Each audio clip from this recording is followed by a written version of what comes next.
ಅಥವಾ ಮಳವಳ್ಳಿ ವಿಚಾರಕ್ಕೆ ಮಾತಾಡೋದು ಇದ್ರೆ ಹೋಲಿಕೆ ಕೊಟ್ಟು ಮಾತಾಡೋದಿದ್ರೆ ಸವಾಲಾಗ್ತದೆ. ಅದು ಬಿಟ್ಬಿಟ್ಟು ಹೋಲಿಕೆ ಇಲ್ದೇನೆ ಸುಮ್ಮನೆ ಜನ ಮರ್ತೋಯ್ತಾರೆ ಅಂತ ಮಾತಾಡೋದು ಬೇಡ.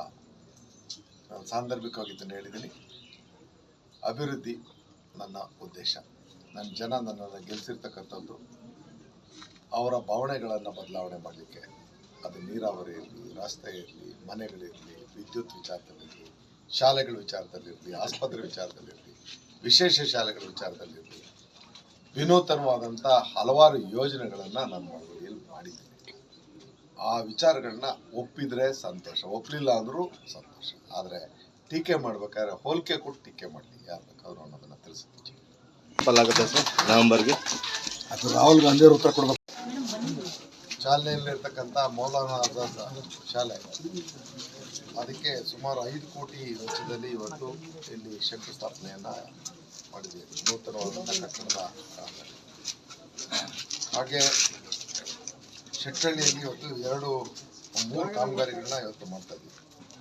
ಒಂದು ನರೇಗಾ ಯೋಜನೆ ಅಡಿನಲ್ಲಿ ರಾಜೀವ್ ಗಾಂಧಿ ಸೇವಾ ಕೇಂದ್ರ 20 ಲಕ್ಷದ್ದು ಪೂಜೆ, ಮತ್ತು ಅದೇ ನರೇಗಾ ಯೋಜನೆಯಲ್ಲಿ ಬಸವನಪುರ ಗ್ರಾಮದಲ್ಲಿ ನಿರ್ಮಿಸಿರ್ತಕ್ಕಂಥ ಸರ್ಕಾರಿ ಕಿರಿಯ ಪ್ರಾಥಮಿಕ ಶಾಲೆ ಅಡುಗೆ ಕೋಣೆ 6 ಲಕ್ಷದ್ದು. ಇನ್ನೊಂದು ನರೇಗಾ ಯೋಜನೆ ಅಡಿಯಲ್ಲಿ ಶೆಟ್ಟಳ್ಳಿ ಗ್ರಾಮ ಪಂಚಾಯತಿ ಮತ್ತು ಬಸವನಪುರ ಗ್ರಾಮದಲ್ಲೇ ಸರ್ಕಾರಿ ಕಿರಿಯ ಪ್ರಾಥಮಿಕ ಶಾಲೆ ಕಾಂಪೌಂಡ್ ಕೂಡ.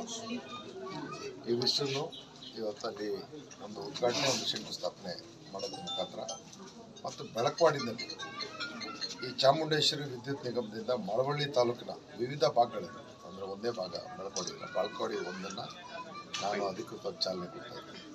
ಒಟ್ಟು ಮಳವಳ್ಳಿ ತಾಲೂಕಿನಲ್ಲಿ 10 ಕೋಟಿ ರೂಪಾಯಿನ ಕಾಮಗಾರಿ ಈ ಒಂದು ಚಾಮುಂಡೇಶ್ವರಿ ವಿದ್ಯುತ್ ನಿಗಮದ ವತಿಯಿಂದ ನಮ್ಮಲ್ಲಿ ಹೊಸದಾಗಿ ಮಳವಳ್ಳಿ ತಾಲೂಕಿನ ವ್ಯಾಪ್ತಿಯಲ್ಲಿ LTAB ಕೇಬಲ್ 11 KVದು ಕವರ್ಡ್ ವಾಹಕ ಕಾಮಗಾರಿ ಚಾಲನೆಯನ್ನು ಇವತ್ತು ಆ ಕಾಮಗಾರಿಗೆ ಚಾಲನೆ ಕೊಡ್ತಾ ಇದ್ದೀವಿ.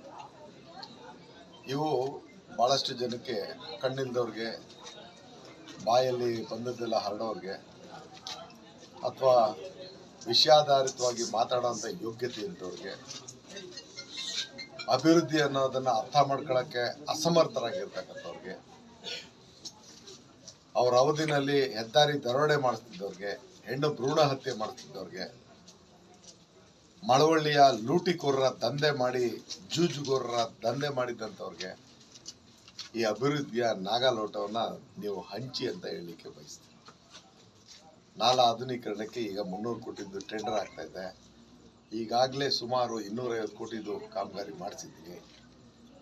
ರಸ್ತೆಗಳನ್ನು ಬಂದು ಸ್ವಲ್ಪ ಉರುಳಾಡಕ್ಕೆ ಹೇಳಿ ಬೇರೆ ಕಡೆ ಹೋಗೋದಕ್ಕೆ ಬದಲು ಟೀಕೆ ಮಾಡ್ಬೇಕಾದ್ರೆ ನಿನ್ನೆ ಮಳವಳ್ಳಿನಲ್ಲಿ ಕಾನೂನು ಸುವ್ಯವಸ್ಥೆ ಸರಿ ಇಲ್ಲ ಅಂತ, ಯಾವ ಕಾರಣಕ್ಕೆ? ವೈಯಕ್ತಿಕ ವಿಚಾರಗಳಲ್ಲಿ ಅಣ್ಣ ತಮ್ಮನ ಮರ್ಡರ್ ಮಾಡಿದ್ರೆ, ಯಾವುದೋ ಹುಡುಗಿ ವಿಚಾರದಲ್ಲಿ ಇಬ್ಬರು ಕಿತ್ತಾಡಿದ್ರೆ, ವೈಯಕ್ತಿಕ ವಿಚಾರದಲ್ಲಿ ಮರ್ಡರ್ಗಳು ನಡೆದ್ರೆ, ಲಾಂಗು ಮಚ್ಚಿಟ್ಕೊಂಡು ರೌಡಿಸಮ್ ನಡೆದಿಲ್ಲ ಮಳವಳ್ಳಿಯಲ್ಲಿ. ಈ ಎಲ್ಲ ವಿಚಾರಗಳನ್ನ ನಾನು ಗಮನಿಸ್ತಾ ಇದ್ದೀನಿ. ಸ್ವಲ್ಪ ವಿರಾಮವಾಗಿರೋದು ಒಳ್ಳೆಯದು. ವಿರಾಮವಾಗಿರೋದಾಗ ಅದು ತೆವಲಿಗೋಸ್ಕರ ಮಾತಾಡೋದು ಸಹ ಸರಿಯಲ್ಲ ಅನ್ನೋದನ್ನ ಹೇಳ್ತೀನಿ.